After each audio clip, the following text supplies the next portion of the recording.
De retour sur le plateau de l'Actu C'est Vous et bonjour à celles et ceux qui nous rejoignent à l'instant. Donc je le disais tout à l'heure, nous abordons aujourd'hui un sujet ô combien important et qui nous touche tous d'une façon ou d'une autre, l'impact de Vincent Bolloré sur les médias, l'édition et les librairies. Ce puissant industriel qu'on ne présente plus est à la tête d'un empire médiatique et éditorial tentaculaire. Cela suscite de nombreuses inquiétudes. La concentration des pouvoirs, l'uniformisation des discours, pression sur les lignes éditoriales et impact sur la diversité culturelle. Pour en discuter, donc j'ai le plaisir d'accueillir Nicolas Norito, éditeur chez Libertalia, bonjour. Alexis Lévrier, historien du journalisme, bonjour. Martin, libraire chez Michel Firck, bonjour. Et Marcel Dulac, militante pour les soulèvements de la Terre. Et nous serons également au téléphone avec Jean-Marie Bretagne, ancien journaliste chez Prisma Media et auteur du livre Le Boa, comment Vincent Bolloré m'a avalé. Je vais commencer par vous, messieurs. Donc, il y a quelques jours, 80 librairies indépendantes ont signé une tribune dans laquelle elles appellent à boycotter les ouvrages du groupe Hachette, propriété de Vincent Bolloré. Je lis le début de cette tribune. En cette fin d'année, dans nos librairies indépendantes, il sera peut-être moins évident de trouver certains livres. Ils ne seront pas mis en avant, ni sur table, ni en vitrine, et peut-être même tout simplement absents. Et cela pour une raison, ils font partie des livres édités par les maisons du groupe Hachette et appartiennent donc maintenant à l'empire de Vincent Bolloré. Vous avez décidé de signer cette tribune. Pourquoi ? Si je dois ouvrir le bal, parce que pour parler du cas du Café Librairie Michel Firck, on part d'un constat relativement simple, celui que la France est engagée dans un processus de fascisation avancé, que Bolloré, via son emprise et son empire à la fois médiatique, éditorial, mais pas que, on pourrait parler simplement de ses ressources financières et capitalistes par la suite, est l'un des principaux agents, pas le seul, pas forcément le pire, mais en tout cas l'une des principales forces qui promeut cette fascisation, en tout cas dans l'espace médiatique. Et que face à ce constat, chacun devait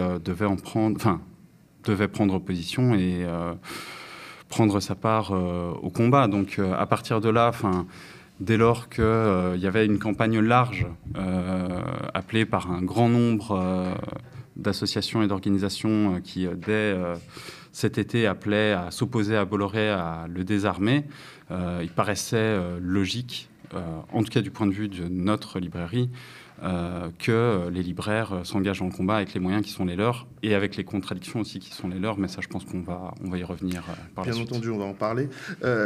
Nicolas, à Libertalia, qu'est-ce qui vous a poussé à signer cette tribune ? Alors, d'abord, dire d'où je parle. Je suis à la fois éditeur indépendant depuis 2007. J'anime les éditions Libertalia qui ont publié à peu près 250, 260 ouvrages. Mais je m'occupe également, je co-anime une librairie qui est à Montreuil et on est 5 à y travailler, 5 permanents désormais. Hachette, c'est pas n'importe quoi dans n'importe quelle librairie, ça pèse très très lourd. C'est souvent le premier fournisseur des libraires parce qu'au sein du fonds Hachette et des maisons qui appartiennent à Hachette ou qui sont diffusées et distribuées par Hachette, on a beaucoup de prescriptions scolaires. Le livre de poche, par exemple, est détenu à 60% par Hachette, donc Bolloré. Les publications jeunesse, comme Anatole Latuile, Mortal Adèle, c'est également le fonds Hachette. Les grandes maisons d'édition comme Grasset, donc Jacaranda, l'ouvrage de Gaël Faye, c'est encore Hachette. Nous, on a décidé de participer à la campagne pour escamoter Bolloré, parce qu'il y a eu une accélération depuis quelques mois, notamment la nomination de Lise Boel, éditrice de Zemmour, éditrice de Philippe de Villiers, éditrice désormais de Jordan Bardella.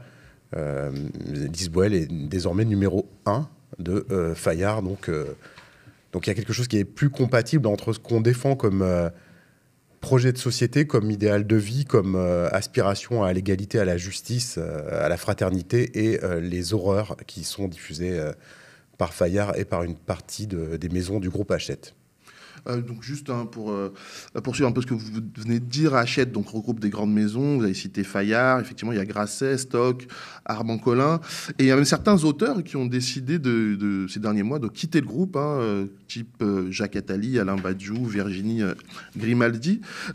Pour vos librairies, ce boycott entre guillemets, est-ce qu'il peut avoir des conséquences économiques, et est-ce que malgré ces conséquences éventuelles, vous irez au bout de cette démarche? Alors moi je suis dans une position un peu particulière pour répondre à cette question-là, puisque, d'où parles-tu, camarade? Moi, le café librairie Michel Firck est un café librairie associatif et autogéré, qui n'a donc pas à répondre à des impératifs de rentabilité et de profitabilité. On n'a pas à dégager de salaire au co-caisse, donc il est infiniment plus aisé pour nous de prendre des positions tranchées qu'on porte par conviction politique que le reste des librairies. Je pense que ça, c'est aussi une réalité, pour le coup, qu'il faut pas nier. C'est que pour la plupart des librairies, un boycott complet est financièrement inenvisageable. Et c'est d'ailleurs pour ça qu'il s'agit... les premières phrases de l'appel que tu as lu sont relativement claires sur le sujet. Il ne s'agit pas forcément d'appeler au boycott. Il s'agit de dire que, à minima, certains livres ne seront plus mis en avant, voire certains, en tout cas, ne seront pas commandés pour les stocks. Bref, il s'agit pour les libraires de jouer pleinement leur rôle éditorial dans la mesure, chaque fois, de leur situation économique. Il ne s'agit pas non plus de demander à des librairies de se suicider économiquement pour qu'elles soient ensuite rachetées par Pierre-Édouard Sterrin. Effectivement. Et à Libertalia, justement, ces conséquences éventuelles économiques? Les conséquences concrètes, aujourd'hui, 4 décembre, c'est de s'interroger sur ce qu'on met sur table. Il y a des ouvrages qu'on aurait pu mettre sur table en cette fin d'année qu'on a décidé de ne pas mettre. Par exemple, le dernier ouvrage d'Otto Lingui, le cuisinier de renom, parce que c'est publié par Hachette Pratique. Donc on se dit, ça coûte 39 €. On aurait pu en vendre une trentaine au mois de décembre. On va trouver des ouvrages semblables chez d'autres maisons d'édition, chez d'autres diffuseurs-distributeurs. Concrètement, je l'ai dit, Hachette, c'est le premier fournisseur de la quasi-totalité des libraires de France. Ça signifie quelque chose, ça pèse très lourd dans le chiffre d'affaires. Pour autant, il y a une telle diversité éditoriale qu'on peut trouver des ouvrages assez proches qui soient édités dans de meilleures conditions et surtout qui ne profitent pas à l'extrême droite. Puisque quand on parle de Bolloré, chaque fois qu'on vend un ouvrage de Fayard, on donne des sous à Vincent Bolloré. Il n'en a pas besoin, il peut se permettre de perdre de l'argent. Donc pour nous, c'est vraiment une question de cohérence, faire en sorte d'abaisser progressivement, mais sûrement, le fonds Hachette et l'offre Hachette dans nos librairies. Essayer de passer de 30% du chiffre d'affaires à 10%. On n'arrivera pas à zéro. Parce que si on décide de boycotter complètement les publications Hachette, on va se couper de nos clients, clientes, des lecteurs, des lectrices. On va se couper des enfants qui viennent pour commander une édition scolaire de Balzac. Et ça, il n'en est pas question. En revanche, on sait très bien que ce sont les libraires qui font vivre les livres, bien plus que d'autres canaux de prescription.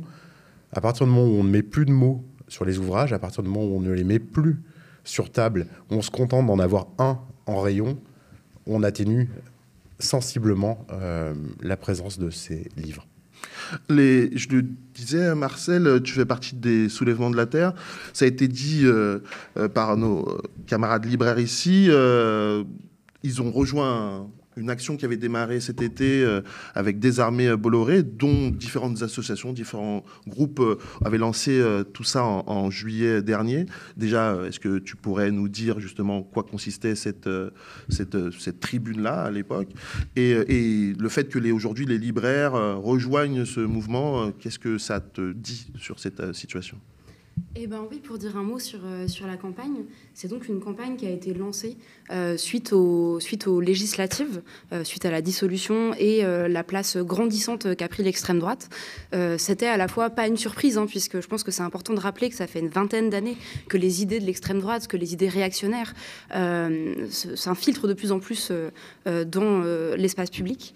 Et donc, au moment où il y a eu cette urgence liée donc aux élections législatives, les soulèvements de la terre, mais plein d'autres, comme tu le disais, associations écologistes, syndicales, des organisations aussi féministes, antiracistes, décoloniales, etc., à ce moment-là, se sont regroupés pour lancer donc cette campagne Désarmer Bolloré. Et donc, ça s'est effectivement monté pendant l'été. Donc, il y a eu cet appel qui est sorti pendant l'été. Et suite à ça, là, du coup, il y a eu une première action qui a eu lieu, mais qui malheureusement n'a pas pu se faire complètement comme c'était souhaité. C'était donc une action qui s'appelle Levons les voiles, à l'initiative de collectifs bretons qui ont une culture assez antifasciste et qui sont très concernés par Vincent Bolloré. Et c'était notamment en réaction au fait qu'il y avait un membre du GUD, on a appris que c'était un membre du GUD qui s'assurait de la sécurité d'une île que Vincent Bolloré s'est accaparée. Et donc, il y a eu cette première action, un peu de lancement de campagne. Et suite à ça, effectivement, là, il y a donc cette initiative des libraires qui est venue et donc là, maintenant, l'idée, c'est de faire résonner cette initiative avec ce que peut porter la campagne. Et c'est pour ça qu'il va y avoir des centaines de milliers de marque-pages qui sont en train d'être imprimés pour être disséminés dans soit les librairies indépendantes par les libraires ou également que ce soit dans des grandes surfaces comme les Leclerc, les Fnac, les Cultura, etc. Des marque-pages où il sera indiqué... Des marque-pages dans lesquels, en fait, c'est juste un marque-page informatif à destination des potentiels acheteurs et acheteuses qui, justement, informent les personnes que l'achat de ce livre va contribuer à financer Vincent Bolloré et donc la fabrique des discours réactionnaires et de haine.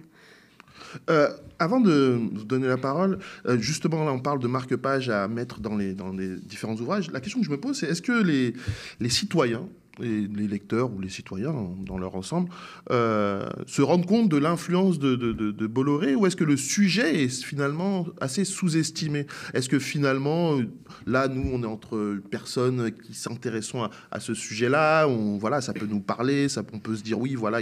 Mais est-ce que le citoyen lambda, entre guillemets, est conscient de cette influence de Bolloré? Est-ce que les marque-pages vont peut-être aider à faire en sorte que votre action soit peut-être mieux comprise par vos lecteurs ou acheteurs?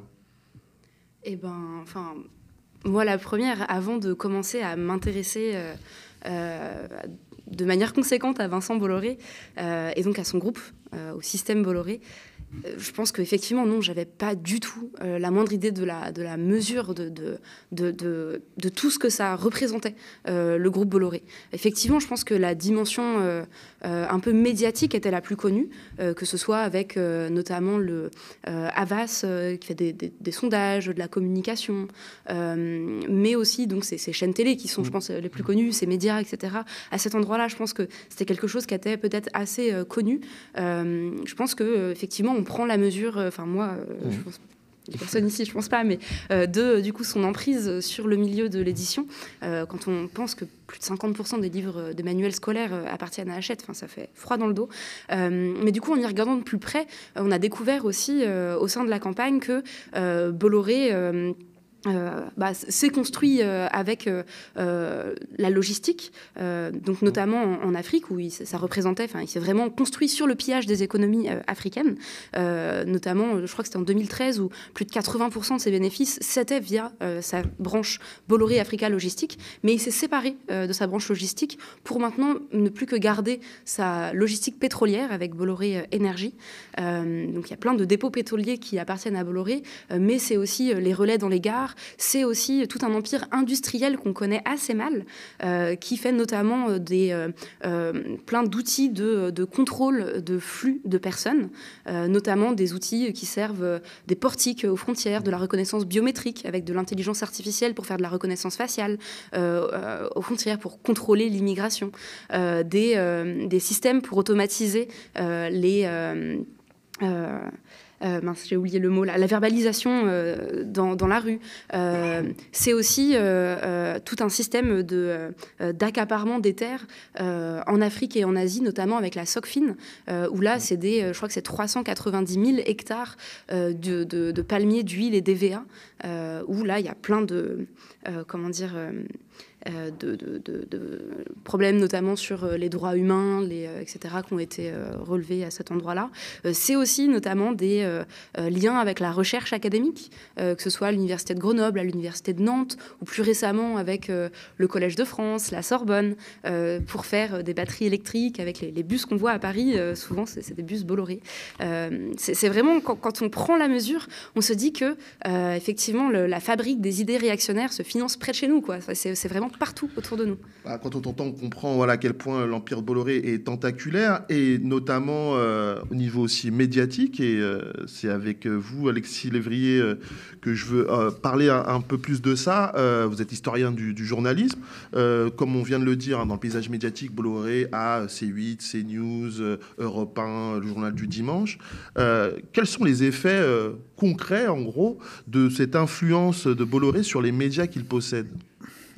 D'abord, ce n'est pas juste les titres que vous avez cités, parce que votre émission le montre bien. Ce qui est nouveau avec Bolloré, c'est qu'on a un groupe de médias qui n'est pas comparable à ce qu'on a connu dans l'histoire de France. Il faut le comparer à ce qui se passe avec Murdoch aux États-Unis ou en Angleterre, pour avoir l'idée d'un empire qui touche à la fois aux médias audiovisuels, à la presse écrite, à l'édition, dans des proportions qui sont très spectaculaires, mais aussi à la musique, au cinéma, aux industries culturelles, en fait, d'une manière générale, et en produisant des effets de censure en interne. C'est ce qui s'est passé et ce qu'on n'avait jamais vu, et c'est là que nos outils de régulation sont totalement inappropriés.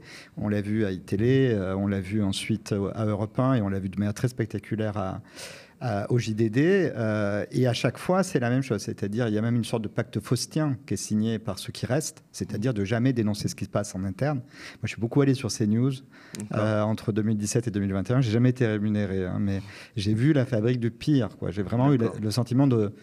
C'est peut-être un peu excessif, mais de voir renaître la bâtiment, en tout cas appliqué aux médias, c'est assez incroyable ce qui s'est passé avec l'arrivée de Zemmour, avec le départ progressif de tous les journalistes qui incarnaient une forme de résistance et qui croyaient comme moi que les outils qui sont nés sous la Troisième République, la carte de presse, les chartes éthiques, les écoles de journalisme qui maintenant sont rachetées en plus par Bolloré, c'était des outils capables de résister. Il y avait eu la loi Bloch en 2016 qui était déjà aussi une tentative pour résister. Et en fait, tous ces outils sont totalement inappropriés. Notre loi sur la concentration des médias, elle date de 86 et elle a été pensée dans un monde où précisément il y avait des acteurs très puissants dans un secteur. On peut penser à Robert Hersant. C'est la question que j'allais vous poser. Est-ce que c'est comparable, Hersant et Bolloré, ou est-ce qu'on est vraiment à des années-lumière? Je pense que c'est totalement inopérant, en fait, parce que Hersant, comme Lagardère, ils ont échoué en voulant aller dans l'audiovisuel. Okay. Ils ont échoué avec TF1 pour Lagardère, qui n'a pas réussi à reprendre, et puis après tous les deux avec la 5. Et en fait, ça bride après les ambitions de leur groupe. C'est le début de la fin. En tout cas, le début de la restriction de leurs ambitions. Là où Bolloré, il a commencé par l'audiovisuel, et d'ailleurs d'une manière qui montre la naïveté de l'État. Il faut bien en prendre conscience. On lui a donné gratuitement une fréquence, celle de Direct 8, gratuitement, qu'il a ensuite revendu à Canal+, plusieurs centaines de millions, donc bien gratuit qu'on lui prête, qui revendent plusieurs centaines de millions, et qu'il a l'intelligence de se faire payer en actions, ce qui lui permet d'entrer dans le groupe Canal et ensuite de le racheter de l'intérieur. C'est ça la stratégie du BOA. Il fait ça partout.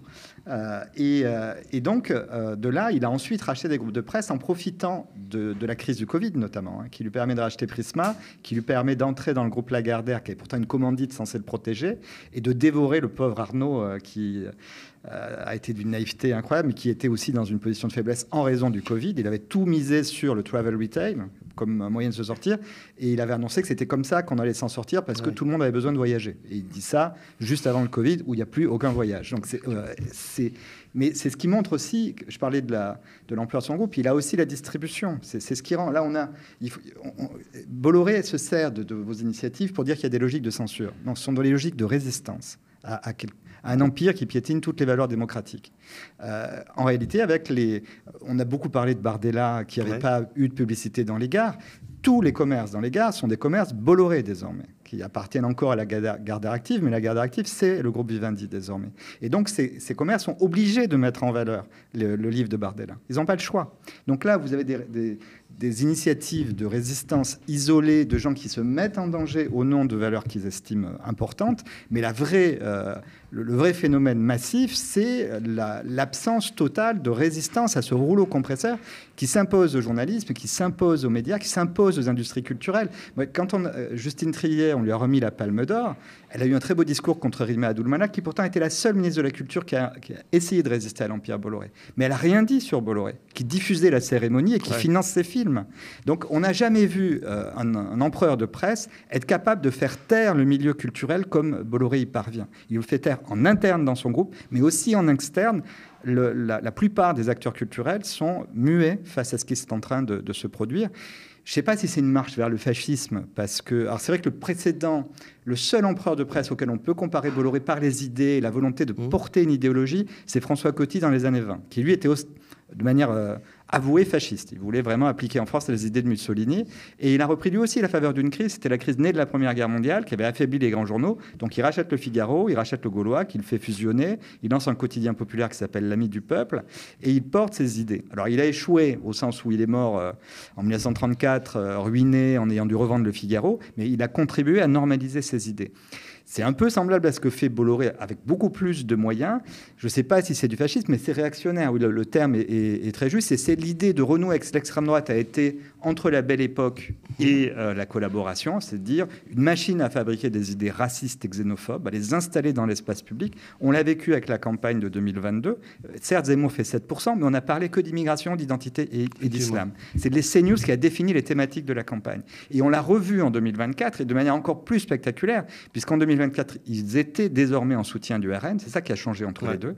Bardella leur convient, que la marque Le Pen ne plaisait pas à Bolloré.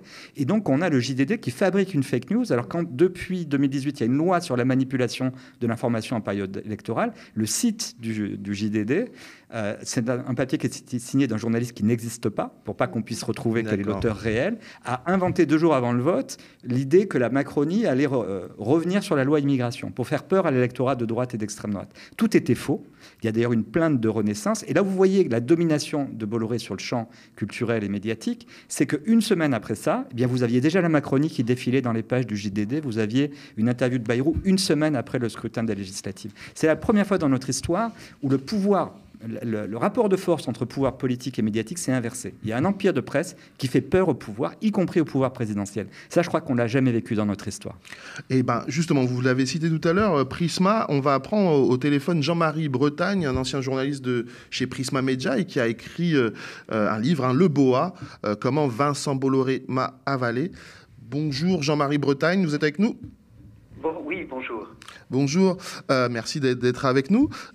Justement, je le disais, vous êtes un ancien journaliste de chez Prisma Media. Et qu'est-ce qui vous a poussé à écrire ce livre, Le Boa ? Et après, expliquez-moi aussi que représente le Boa, justement, dans ce contexte, Vincent Bolloré et Prisma Media. Oui, alors, ce qui m'a poussé, c'est vraiment c'est la vie au jour le jour, si je puis dire. C'est-à-dire que moi, j'étais aussi j'étais à la fois journaliste et secrétaire du CSE. Donc j'ai été parmi les premiers salariés à apprendre qu'on allait être vendu à Bolloré. Et c'est vrai que j'en ai conçu une colère à la fois contre notre actionnaire précédent, Bertelsmann, dont nous avions fait quand même la richesse pendant 40 ans, et envers Bolloré, alors notamment parce que s'il y avait une coïncidence dans le temps, c'était vraiment quelques jours après le licenciement express d'un journaliste sportif, vous en souvenez peut-être, Stéphane Guy. Stéphane Guy sur Canal+, oui. Voilà, sur Canal+. Et donc, il y a eu un sentiment de peur, d'idée qu'on ne savait pas, d'une entrée dans l'inconnu. Et alors, quelques temps après, il s'est passé quelque chose, vraiment une interview qui a fait déclic pour moi. C'est pas une interview, c'est une indiscrétion, je crois que c'était dans le journal Le Point, qui disait que Bolloré avait fêté notre achat en s'offrant un bon cheeseburger. Et je vous avoue alors c'est pas très rationnel, mais il y a eu une colère en moi en me disant que vraiment on était un paquet de viande et qu'ils nous rachetaient comme ça. Bon, après, on a rencontré quelqu'un qui est venu en CSE, un émissaire de Bolloré, qui est venu nous expliquer que ça changerait rien pour nous et tout ça. Et moi, je lui ai parlé de Stéphane Guy, il m'a dit non, mais c'est différent et vous allez voir, vous aurez une charte de déontologie, tout va très bien se passer. En fait, la charte de déontologie, on ne l'a jamais eue. Et à partir de ce moment-là, c'est-à-dire l'ancien PDG qui faisait en quelque sorte la transition, qui était issu de Bertelsmann, mais qui faisait la transition, nous a baladés et il n'y a jamais eu de charte de déontologie. Et là, ma colère, c'est en quelque sorte, je prenais des notes et je me suis dit, il faut en quelque sorte, parce que ce qui me frappe chez Bolloré, on en parlait tout à l'heure, c'est le silence dans lequel il s'enfonce en quelque sorte. C'est-à-dire que ce qu'il fait, ça se fait et c'est comme si c'était dans une onde de silence. Moi, je vais vous donner un exemple, qui s'est pas passé chez nous, mais enfin, on parlait tout à l'heure de la réaction des citoyens et des lecteurs. Moi, je me demande ça a été pour moi une stupéfaction quand Paris Match a fait la couverture sur le cardinal Sarah. Et je dirais que ça a été une stupéfaction en tant que professionnel, c'est-à-dire que ça n'intéresse personne. Mais il s'en fiche. Il avait envie de promouvoir ce cardinal qui est anti-avortement. Il le fait, ou alors sur sa chaîne C8, il passe 12 heures le 15 août d'émissions religieuses, conclues par un téléfilm anti-avortement. Ce que je veux dire, c'est que c'est peut-être un peu confus, mais tout ça, je me suis dit, il faut pouvoir répondre un peu à ça. Il faut pouvoir dire, voilà, ça ne se passe pas tout seul, même si évidemment mes moyens de journaliste sont dérisoires par rapport à ça, et ça a été d'écrire ce livre. Et quand vous étiez donc justement chez Prisma Media, quelle est la différence fondamentale que vous avez vue entre avant Bolloré et l'après Bolloré, notamment sur la ligne éditoriale des différents titres qui composent ce groupe? Alors, moi, vous aurez remarqué, les uns et les autres, je pense que, sauf quand on l'oblige, c'est-à-dire quand il passe en commission sénatoriale, Bolloré parle peu, pour ainsi dire, pas du tout. Nous, on n'a pas eu de diktat de Bolloré. Les gens de Capital, qui étaient les plus visés d'entre nous, parce qu'ils font un journal qui, dans le contenu, pouvait l'intéresser pour relayer certaines idées. Non, à mon avis, je n'en ai pas de certitude, mais il n'y a pas eu un coup de fil de Bolloré. C'est beaucoup plus pernicieux que ça. Ça tient de l'autocensure. C'est-à-dire que, je vais vous donner un exemple. Oui. Il y avait chez Capital, qui est pas un journal révolutionnaire, vous le savez bien que moi, mais qui tenait, et on en reparle peut-être, qui tenait à son indépendance. C'est des libéraux, bon teint, mais qui se faisaient une gloire, un plaisir de critiquer les patrons. C'est d'ailleurs assez drôle, je fais une incise. Ils font pas très bien le ménage chez Bolloré ou alors c'est qu'ils ont une grande liberté. Si vous cherchez les articles de Capital.fr, vous avez encore les articles anti-Bolloré sur Internet, qui étaient faits avant que Bolloré s'en empare. Donc, ce que je voulais dire, c'est que chez Capital, l'une des rubriques les plus coûtées des lecteurs, c'était un palmarès annuel des patrons les plus aimés et les plus détestés de France. D'accord. Les 3 années précédentes, avant le rachat, Bolloré avait été premier, 2 fois premier, 1 fois troisième, dans les détestés. Et cette rubrique a disparu du jour au lendemain, mais c'est fait presque sans discussion. Ça s'est fait, j'allais dire, en silence, comme je vous l'ai dit tout à l'heure. C'est-à-dire que je ne pense pas qu'il y ait d'intervention. Donc ça s'est passé chez Capital.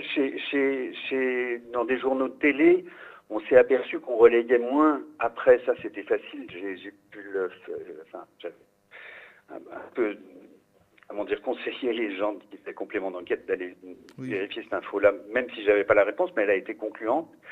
On parlait moins après le rachat de Bolloré des condamnations de Hanouna par l'Arcom, mais beaucoup moins, 3 fois ou 4 fois moins qu'avant. Voilà. Je pense que les journalistes se censuraient eux-mêmes. Je pense que c'est ça qui s'est passé. Alors, et puis, si je veux entrer dans ce qui m'intéresse aussi beaucoup, auquel j'avais pas pensé au départ, c'est surtout, finalement, nous, on n'était pas, Prisma n'était pas à part Capital et un peu les télés, les journaux télé, on n'était pas un enjeu de contenu pour Bolloré. En revanche, ce qui a été marquant et moi qui m'a marqué très profondément, c'est les dégradations économiques des conditions de fonctionnement des journaux. Je ne sais pas si on a le temps d'en parler, mais ça, c'est aussi... Quelques mots rapidement, mais oui. Dites-moi.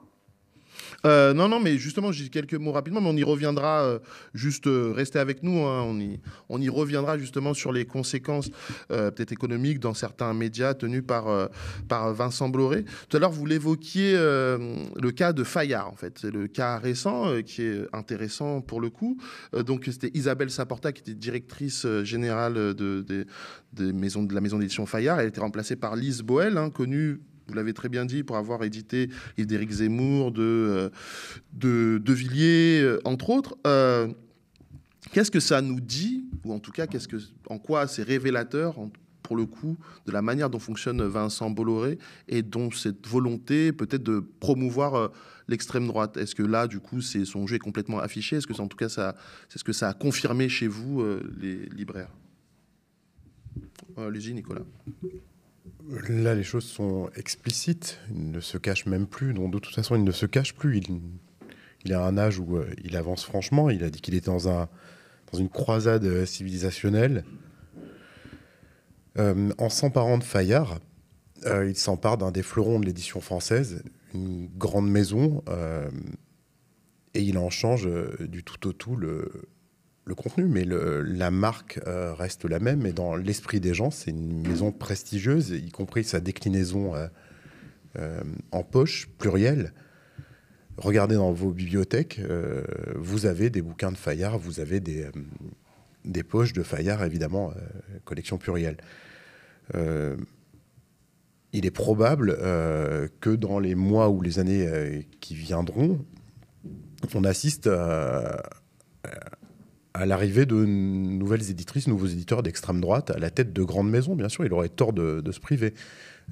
D'autant que manifestement, il y a un phénomène de fuite des maisons d'édition Bolloré. Il y a des éditeurs et des éditrices qui partent. Ceux qui ont les plus grands auteurs, les plus grandes autrices, peuvent postuler ailleurs. Et je l'espère partir avec leurs auteurs et autrices. Affaire à suivre. Sophie de Closet a été pendant à peu près 10 ans à la tête de Fayard, à la suite de Claude Durand. Elle est partie chez Flammarion, elle est partie avec ses autrices et ses auteurs. Ce qu'on peut souhaiter de mieux aux maisons du groupe Bolloré, c'est qu'elles se vident de leur substance, mais il le remplacera par autre chose, quoi. Enfin, c'est qu'elles disparaissent même, mais qu'est-ce que vous pouvez... Pour nous, l'idéal, pour nous en tant que libraires, l'idéal serait que les titres qu'on vend bien soient chez d'autres éditeurs. Clairement, on n'a pas d'Astérix cette année à défendre, heureusement. Sans quoi on serait... on ne le mettrait pas en avant, mais Astérix, ça appartient patrimoine à Hachette et ça appartient à Bolloré. Cette année, on a un peu de chance. Riyad Satouf, c'est chez Interforum, c'est plus simple dans les très grosses ventes. Mais peut-être, je vais développer sur ce que t'esquisses là, mais ce qu'on a déjà dit en fait lors de nos premières interventions, c'est que les libraires sont particulièrement mal placés en fait pour se positionner de manière franche sur un boycott ou non d'Hachette. Vu le poids de la maison, des maisons d'édition et du réseau de distribution, hein, puis c'est aussi pour le coup des maisons indépendantes qui financièrement ne sont pas rattachées à Hachette, mais qui vont dépendre de son réseau de distribution. Et du coup, dans quelle mesure est-ce qu'on considère qu'un boycott visant Hachette doit les viser aussi, etc., etc. Bon, ça, c'est encore d'autres questions. Mais donc, de manière plus large, une des questions qu'il faut commencer à se poser et qu'on aurait dû se poser peut-être plus tôt, c'est celle des conditions de possibilité matérielle d'une indépendance éditoriale, que ce soit chez les auteurs, autrices, que ce soit au niveau des éditeurs ou des libraires. Et donc, dans un monde idéal et parfait, on parlerait peut-être de socialisation de toute la chaîne du livre. Mais à défaut, oui, il faut essayer de penser comment se coordonner et agir ensemble, libraires, distributeurs, éditeurs et auteurs, et que chacune prenne les responsabilités qu'il ou elle est capable d'assurer, quoi. Donc, parce qu'encore une fois, avec toute la bonne volonté du monde, les libraires seuls ne sont pas capables de porter un boycott de cette ampleur-là, même si, encore une fois, on peut marquer une volonté et une prise de position claire. Enfin, on le voit bien dans ce que vous nous racontez là, à quel point c'est délicat et difficile, en fait, d'échapper, finalement, à Vincent Bolloré, notamment dans tout le domaine culturel, en fait. Il est partout, donc c'est très difficile de pouvoir faire sans lui. Est-ce qu'au Soulèvement de la Terre, vous avez prévu des actions, justement, dans cette volonté de désarmer Bolloré? Est-ce qu'il y a des actions qui sont prévues par la suite? Là, j'ai cru savoir qu'en début d'année 2025, il y avait des choses de prévues. Oui, alors effectivement, il y a d'abord les divers comités locaux des soulèvements de la Terre en Île-de-France qui vont organiser un rassemblement à l'occasion de l'AG de Vivendi, où il y a une AG qui se réunit où l'objectif, c'est de diviser Vivendi en diverses branches pour les mettre dans divers bourses. En fait, ce que trahit un peu cette opération-là, c'est de nouveau la volonté de contrôle de Bolloré sur ces diverses entités, que ce soit par exemple en allant dans la bourse du Pays-Bas, où là, c'est possible, contrairement en France, qu'un actionnaire ait plusieurs voix.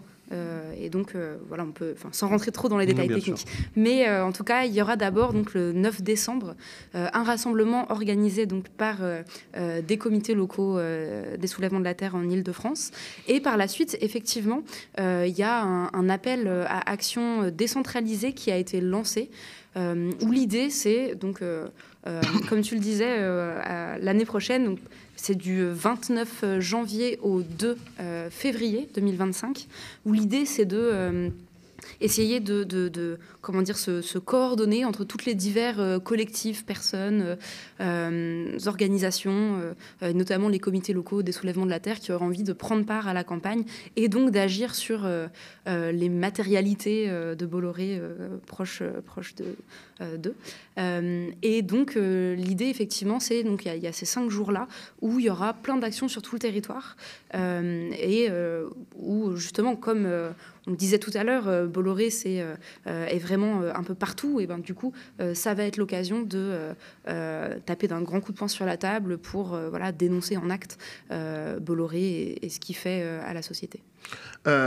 Alexis Lévrier, vous disiez, vous avez vu en étant invité régulièrement sur CNews comment tout ça s'est développé au fur et à mesure des années.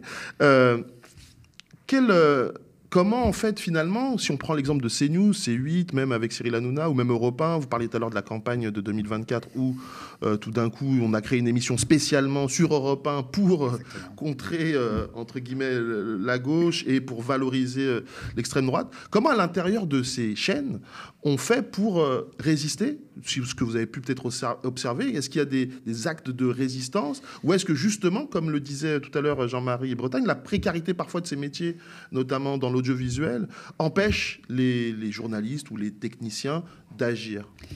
Alors, d'abord, je ne peux pas tout dire parce que je ne vais pas prendre un procès. Vous connaissez vous connaissez la façon dont Vincent Bolloré procède. Ce que je peux dire, c'est que c'est en fait les programmateurs et les journalistes, au moment où ils n'ont plus pu s'exprimer par eux-mêmes, parce qu'il y a Stéphane Guy, il y a tout ce qui s'est passé au moment de la fin d'ITélé. Stéphane Guy, juste pour préciser, c'est Stéphane Guy qui avait soutenu un humoriste, Sébastien Toen, qui avait fait une blague, ou en tout cas un sketch avec qui parodiait l'heure des pros, en fait. Et en plus, il avait amusé Pascal Praud. Lui, s'en était pas indigné, mais qui a déplu à Serge Nedjar, sans doute, et donc à Vincent Bolloré. Donc, ces journalistes ont intégré une forme d'autocensure, mais moi, au moment où j'y intervenais, ils faisaient venir des gens comme moi pour dire ce qu'ils ne pouvaient pas dire. Donc, je me souviens que au moment où il y a eu la manifestation contre l'islamophobie, fin 2019, c'était aussi le moment où Zemmour allait arriver.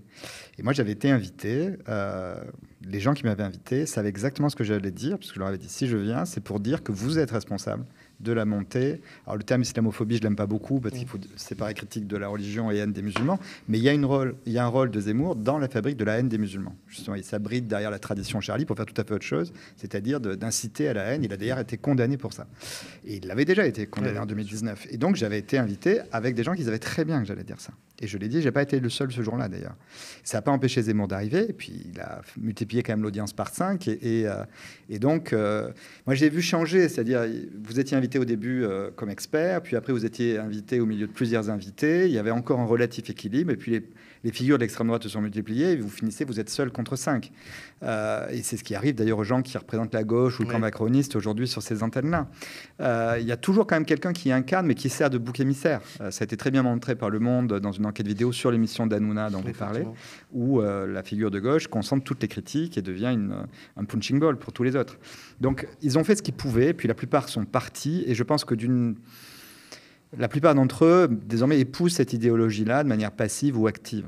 Voilà, ils n'ont pas le choix, c'est un rouleau compresseur et on ne peut pas faire grand-chose. Nous, on peut agir de l'extérieur. Je pense qu'on a un rôle, les universitaires, à jouer en parlant dans d'autres médias. C'est pour ça que je viens ici et qu'on ait un certain nombre de spécialistes des médias. Moi, ça m'a valu des menaces de mort quand même. Dans mon casier à l'université, d'avoir dénoncé la reprise du JDD. Alors, c'était sur France Info Télé à l'époque, donc 2023, juillet 2023. J'avais dit ce que je pensais de la lutte des salariés du JDD. J'avais défendu, j'avais raconté ce que je pensais des manœuvres de Vincent Bolloré. Et j'ai pris à la rentrée suivante, j'ai découvert dans mon casier à la fac des menaces de mort d'un comité 732 qui a aussi menacé des députés, donc des admirateurs de Charles Martel, visiblement, et qui me promettait un sort peu enviable, voilà, pour le dire avec un euphémisme. Donc voilà, on peut résister de cette manière-là. Il n'y a rien d'héroïque là-dedans. C'est juste qu'on a un rôle à jouer dans l'espace public. Moi, je pense que les universitaires ont ce devoir-là. Et là, ça touche au monde des médias. On en est spécialiste. Je ne suis pas du tout le seul à faire ça. Donc, on a tous, et c'est le rôle que vous jouez, c'est le rôle que joue les Soulèvements de la Terre, une fonction à occuper. Mais le problème, c'est que le vrai régulateur... Alors, il y a l'ARCOM. Moi, j'ai été surpris agréablement par l'ARCOM. Retirer la fréquence de C8, avec toutes les attaques qu'il y avait contre tous ceux, au nom d'une pseudo-censure, contre tous ceux qui essayaient de limiter l'emprise de Bolloré sur les médias, c'était courageux. Ils auraient pu aller jusqu'à CNews, mais c'était cohérent par rapport à leurs sanctions. C'est-à-dire qu'il y avait beaucoup plus de sanctions historiquement contre C8. Celles sur CNews étaient plus limitées et plus tardives. Donc il y a une cohérence de Roch-Olivier Metz qui parle en février 2025, mais qui aura quand même joué son rôle. Et le problème, c'est le pouvoir politique. Il y a eu des états généraux de l'information qui étaient censés faire des propositions, et tout ce qui était coercitif a été abandonné. Et le pire là-dedans, je trouve, c'est ceux qui étaient censés, au sein de la Macronie, porter une volonté de régulation, et notamment la députée Violette Spilbou et le député Jérémy Patrier-Latrius, je crois qu'il s'appelle, qui est d'Horizon, qui, au moment de la reprise du JDD, là, il y avait une proposition de loi de transpartisane, il y avait aussi Sophie Taillé-Polian de Génération, et qui donc impliquait une partie importante du champ politique. Il y avait largement de quoi avoir une majorité à l'Assemblée pour mettre un droit de veto ou un droit d'agrément, en fait, sur la nomination d'un directeur de la publication, qui aurait permis de donner ce que la Troisième République que j'évoquais tout à l'heure n'a pas donné. On a protégé les journalistes à titre individuel, même Bolloré le respecte. Quand un journaliste s'en va, il y a une clause de cession, une clause de conscience, autrement dit, il part avec un chèque. Voilà, c'est une protection, mais il n'y a pas de protection collective, en tout cas pas suffisamment forte. Et là, le droit de veto ou d'agrément permettrait aux rédactions, comme a essayé de le faire Bayard récemment face à Pierre-Édouard Stérin, de résister et d'obtenir la possibilité de dire non, sans avoir à faire ce qu'a fait Bayard, c'est-à-dire alerter l'opinion publique, et ce qu'a essayé de faire le JDD en échouant. Et là, il y avait cette proposition signée par plusieurs groupes parlementaires. Elle n'a jamais été examinée à l'Assemblée. Et à l'époque, ces députés dont je parle, ils avaient dit on verra après les EGI. Et là, ils viennent de faire une proposition de loi qui, en fait, explicitement renonce au droit d'agrément au nom de la liberté de l'actionnaire. Et la même députée Violette Spilbou est quasiment toutes les semaines dans le JDD. Donc le même journal contre lequel elle se battait, ou pour l'ancienne rédaction aux côtés de laquelle elle se battait, elle a totalement abdiqué. C'est ce que je vous disais de ce renversement du rapport de force entre pouvoir médiatique et pouvoir politique. Les députés qui ont des ambitions, elle a des ambitions à la mairie de Lille, ils se disent qu'on ne peut pas faire ça en Bolloré. Et donc ils préfèrent capituler. Alors, et c'est là qu'il y a un vrai problème. Et que malheureusement, l'absence d'évolution politique intéressante et qui pourrait... et je ne suis pas sûr qu'il y ait même une majorité qui puisse se dégager, même avec de nouvelles élections. Donc ça veut dire que même s'il y a des initiatives isolées comme les vôtres et louables, elles ne peuvent rien contre cette marche en avant de l'Empire Bolloré. Jean-Marie Bretagne, vous venez d'entendre Alexis Lévrier. Justement, est-ce que au cours de votre passage chez Prisma Média et depuis que vous n'y êtes plus, est-ce que ce qu'il vient de vous dire, ce qu'il vient de nous dire, pardon, ça pourrait être une solution pour entre guillemets contrer Vincent Bolloré?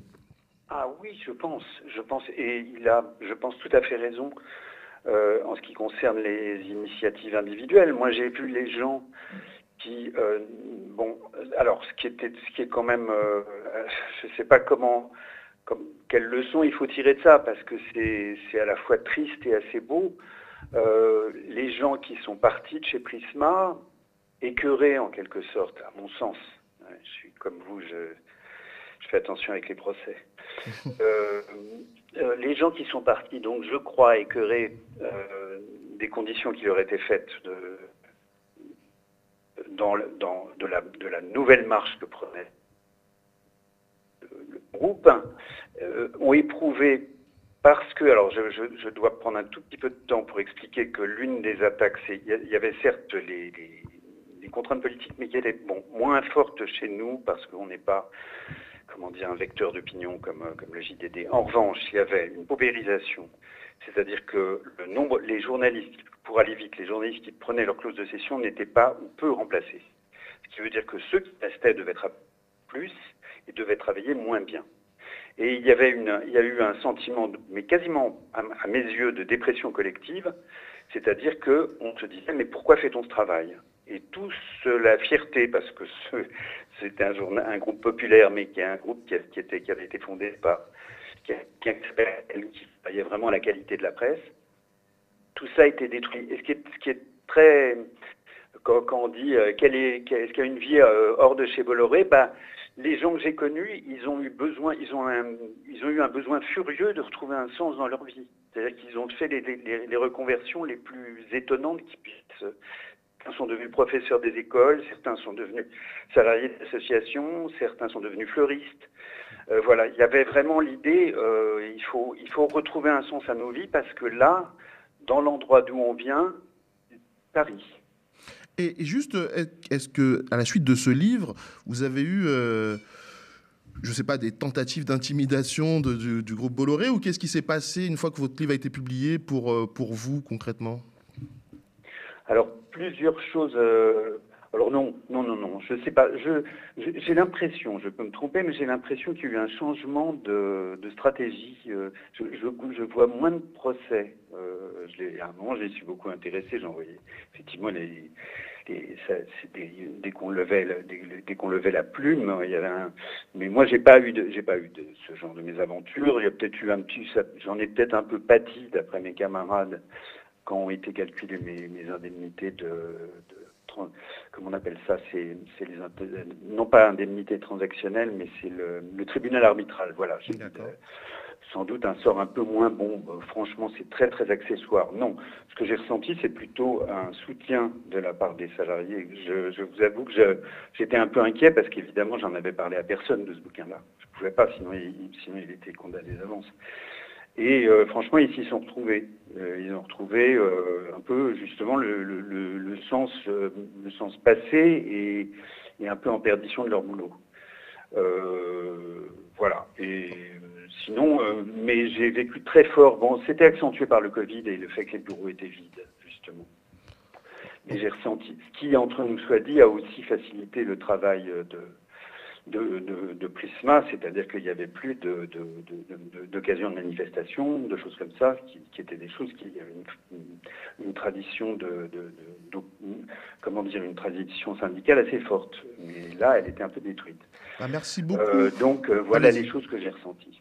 En tout cas, merci beaucoup pour ce témoignage de quelqu'un qui était à l'intérieur d'un groupe repris par Vincent Bolloré.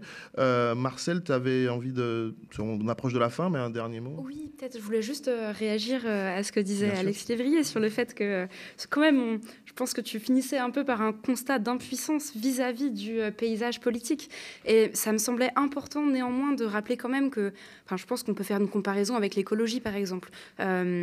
Si jamais on attendait pour faire avancer la cause écologique que les gouvernants prennent des lois, etc., et avancent sur le terrain législatif, je veux dire, on serait bien démunis et on serait dans une sorte d'impuissance. Et c'est justement le pari que fait les Soulèvements de la Terre en proposant d'aller agir directement là où se fait notamment tous ces projets inutiles qu'on nous impose et d'agir directement. Et j'ai l'impression que sur cette campagne-là, on peut faire un peu la même hypothèse, c'est-à-dire que effectivement, si on attend uniquement que les législateurs prennent en charge la question et donc agissent sur ce terrain-là, effectivement, on se retrouve démunis. Mais, et c'est le pari de cette campagne que de nombreuses organisations collectives portent, c'est que en fait, on est en capacité, on peut trouver de la puissance d'agir face à la montée de ces idées réactionnaires, face à la montée de l'extrême droite, et c'est super important justement de s'en emparer. Le fait est que ces idées-là, elles sont diffusées par... Bolloré est un des grands acteurs dans la diffusion de ces idées, et il y a des matérialisations de la présence de Bolloré partout sur le territoire, et donc on est tous et toutes en capacité d'agir sur ces questions-là. Que ce soit, par exemple, en faisant on a mis en place un Bolo Quiz, qui est une sorte de... vecteur d'éducation un peu populaire pour informer les personnes sur ce qu'est Bolloré. Il y aura notamment une soirée au Cirque électrique le 17 janvier, un peu sur cette idée-là. Et donc, c'est possible de faire des soirées pour informer les personnes sur ce qu'est Bolloré. C'est possible, si jamais on veut agir d'une autre manière, de rejoindre un collectif qui va aller organiser, je ne sais pas, peut-être un blocage d'un entrepôt de Bolloré, ou d'aller bloquer, je ne sais pas, les relais, toutes les actions, en tout cas, qui vont avoir lieu pendant la campagne. Et je pense que c'est important de se dire justement qu'on peut on peut renouer avec des réflexes d'antifascisme populaire, et donc d'agir concrètement sur la situation sans attendre qu'il y ait des lois qui soient passées. Très bien. Et juste pour terminer rapidement, est-ce que vous pensez justement qu'en cette fin d'année, les consommateurs, vous allez inciter entre guillemets les gens qui viennent dans votre librairie à consommer différemment, justement par rapport à justement Bolloré, essayer de prendre des livres dans d'autres maisons d'édition? Oui, on le fait au quotidien. On discute avec nos clients. Hier, on m'a demandé l'intégrale des écrits situationnistes de la revue de l'IS. C'est en édition à la demande, ça veut dire qu'on peut toujours le commander chez Fayard. J'ai prévenu la personne, je lui ai dit, vous voulez vraiment le commander? Il est en accès libre ailleurs.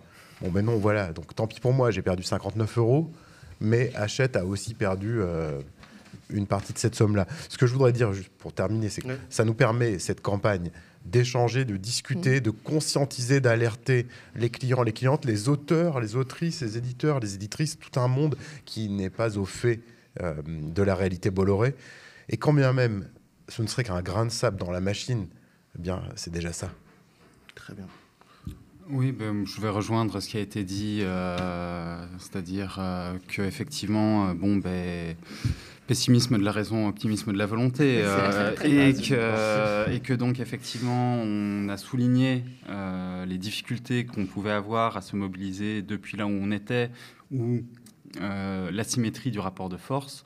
Ça ne signifie pas qu'il ne faille pas le faire, et je pense qu'il y a au contraire, ça rend d'autant plus impérieux de signifier qu'il y a des gens qui, à peu près partout, à différents niveaux, depuis différents lieux, ont décidé de se saisir de cette question-là, tentent de penser des réponses depuis là où elles se trouvent, tout en acceptant qu'on est tous pris dans des impératifs et dans des contradictions qui font qu'il faut penser des continuums d'action et des modes d'action collective, puisque effectivement, pris individuellement, personne n'aura les moyens de s'opposer à Bolloré. En tout cas, merci beaucoup, Martin. Je rappelle que tu travailles à la café-librairie Michel Firck. Merci beaucoup, Nicolas Norito, éditeur chez Libertaria. Merci beaucoup, Marcel Dulac, des Soulèvements de la Terre. Et merci beaucoup, Alexis Lévrier, historien du journalisme.